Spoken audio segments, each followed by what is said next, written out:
Welcome to the Saturday Cup of Joe podcast.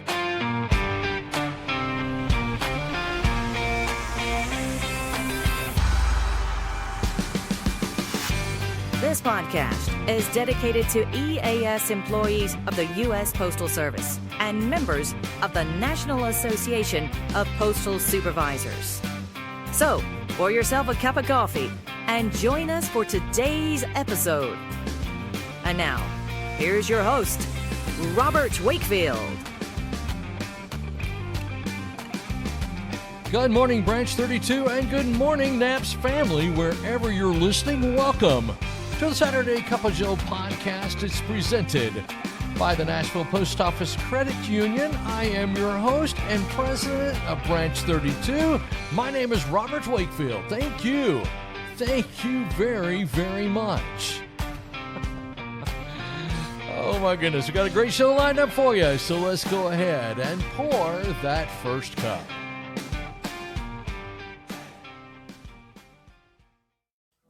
Banking shouldn't be complicated. At the Nashville Post Office Credit Union, it isn't. With easy online loan applications, mobile deposit, shared branching, and a team that actually picks up the phone, you get real service from real people. No runaround, no surprises. Just a credit union built on trust since 1925. The Nashville Post Office Credit Union, people helping people since 1925. And for our first cup today, let me tell you a story about a carrier named Big Tony. And yes, everyone called him Big Tony, even though he was about 5'6" on a good day. But Big Tony had the personality of a linebacker and the confidence of a man who believed he could bench press an LLV. But Tony had one reoccurring issue. He kept misplacing his scanner. Not losing it, misplacing it. There is a difference. Losing it means you have no idea where it is, and misplacing it means you have several ideas where it might be, but none of them are correct.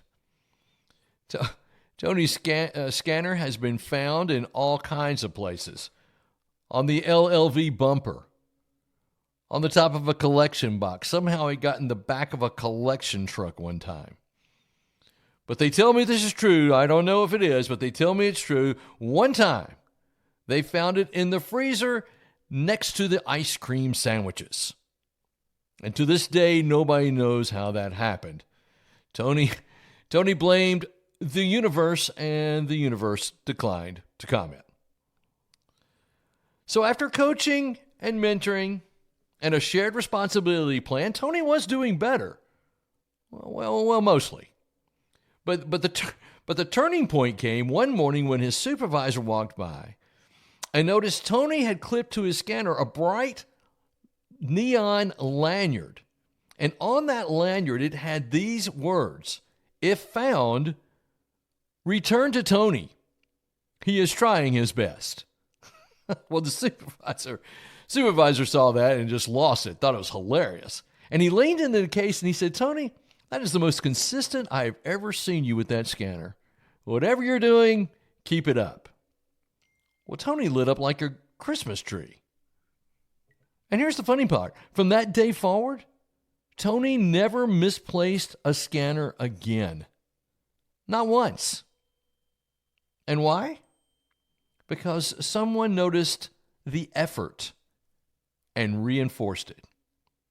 And that's what we're going to talk about today. We're going to talk about the power of reinforcement. So if you don't have that cup of Joe pour now, you need to go do it right now. We're going to talk about reinforcement and why it's such a big deal in the world of ELM 651.3. Now, reinforcement is the fourth non-disciplinary corrective tool. It comes after coaching, it comes after mentoring, and it comes after shared responsibility. Those are the previous episodes of Saturday Cup of Joe. Go check those out. And it's used when the employee has showed improvement, when the plan seems to be working, and when you want to strengthen a new habit. You can think of reinforcement as the cement that locks in the progress. It's the moment where you stop focusing on what went wrong and start focusing on what's going right. Oh my goodness. How I wish upper managers would embrace reinforcement. Let's stop focusing on what went wrong and finding someone to blame. Let's start focusing on what's going right and correct what's going wrong. Well, before we can talk about what reinforcement looks like, we got to clear it up what it isn't. Because sometimes this is where supervisors will drift off course. Now, reinforcement is not a reward system. When I think of reward systems, I think of when you're potty training your puppy. And when they do something right, you give them a little treat. Well, that's not what reinforcement is. Reinforcement is not a performance bonus. It's not a gold star. It's not a pat on the head. It's not even a generic good job tossed over your shoulder. Reinforcement is intentional, it's specific, and it's connected to the expectation. Reinforcement is targeted acknowledgement of progress. And this is what it sounds like. It sounds like this. I see what you're doing. This is exactly the improvement we talked about. Your consistency is making a difference. It's leadership. It's not cheerleading. So when do we use reinforcement? Well, you use reinforcement when the employee is meeting the expectation more consistently.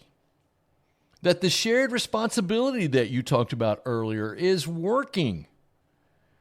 You use reinforcement to prevent backsliding into old habits that aren't good. And you also use it to build confidence. The last thing you use it for is to strengthen the new behavior before moving on to the next one.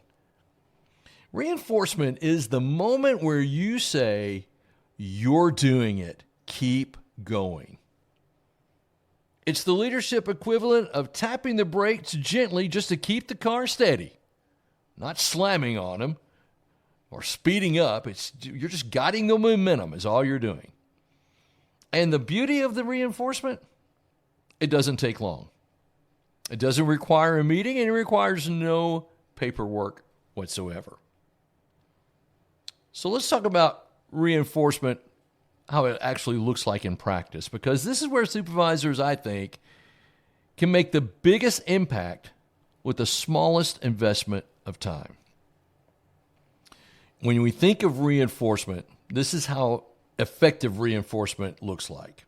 It includes naming the behavior. Something like, you've completed all the scans on time every day this week. Thanks for doing that. It's also connecting to the expectation by saying something like, that's exactly what we are shooting for. Or it's like our story where that supervisor acknowledged the effort. You're keeping up with your scanner a lot better than you used to. Way to go. Keep it up. And it's also encouraging continuation. It says something like, stay with this, you're building a great habit. Reinforcement is quick. It's not a moment. It's not a meeting. It's just leadership. Let's just call it what it is. It's a leadership high five, but it has a purpose. So why does reinforcement work so well?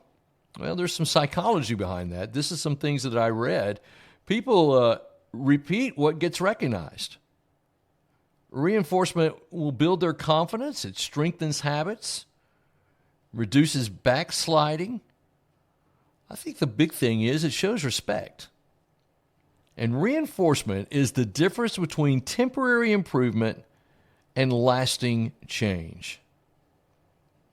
It's the difference between I'm doing this because my supervisor is watching and I'm doing this because it's the right way to do it. And that brings me to the heart of the matter. The mindset behind reinforcement. Reinforcement says, I see you. I value your effort. You're on the right track. It's about recognizing that improvement is fragile at first. It's kind of like when you're growing a garden. It's like a seedling. You don't yank it out of the ground to check the roots. You water it, you protect it, you reinforce it, you try to make the thing grow. And that's what leadership is all about. So reinforcement is that quiet power of leadership.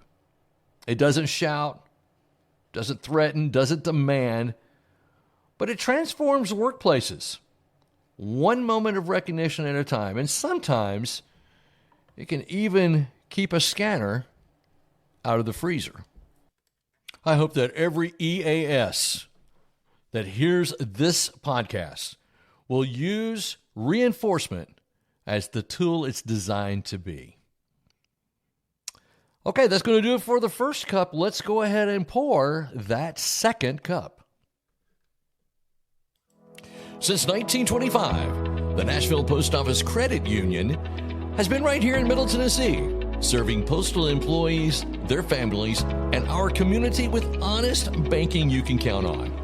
Whether you're saving for something big, applying for a loan, or just looking for a place that treats you like a member and not a number, we're here for you. Visit us at 10 Rachel Drive or online anytime. The Nashville Post Office Credit Union, people helping people since 1925.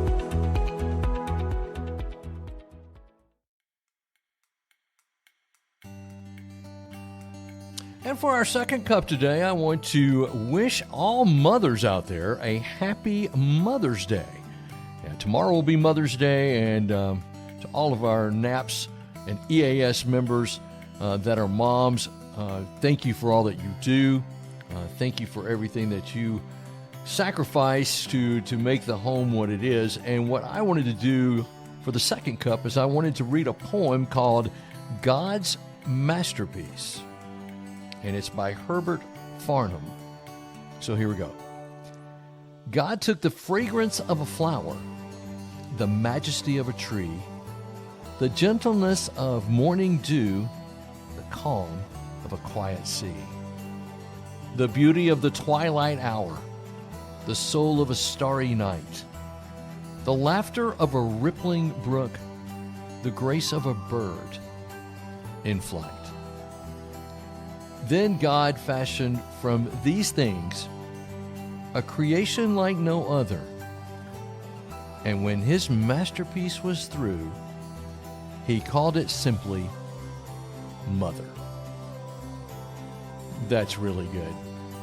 I want to wish all of you once again, all you moms out there, thanks for all that you do.